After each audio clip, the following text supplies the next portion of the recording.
Ang bilis ko masanay minsan sa mga biyayang dati pinagdarasal ko. Mga bagay na dati pinapangarap ko, normal na lang ngayon sa paningin ko. At minsan sa sobrang busy ng buhay, hindi ko na napapansin ang kabutihan mo. Parang unti-unting nananahimik ang gratitude sa puso ko.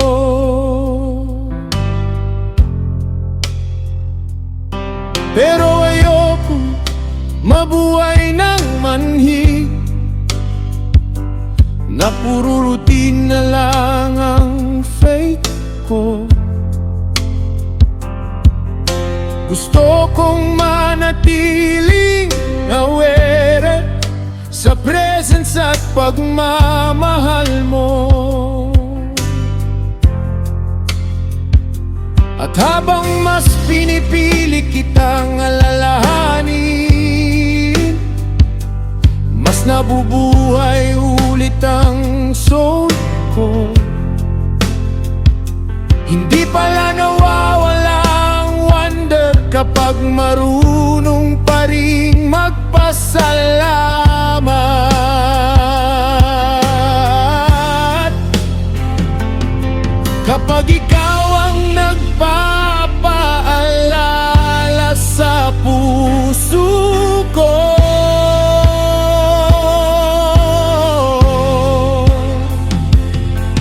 mas nararamdaman kong buhay ako.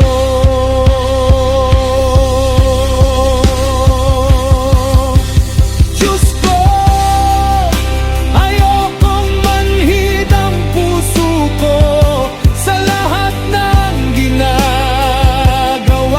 mo.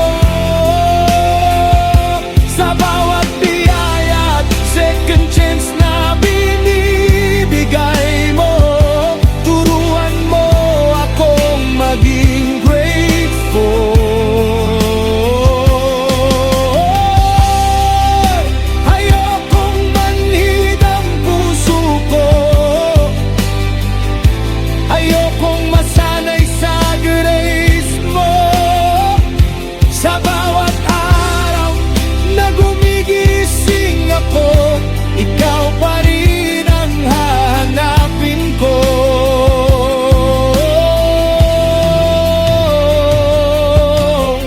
May mga bagay na tahimik sumisira, hindi galit kundi pagiging ng.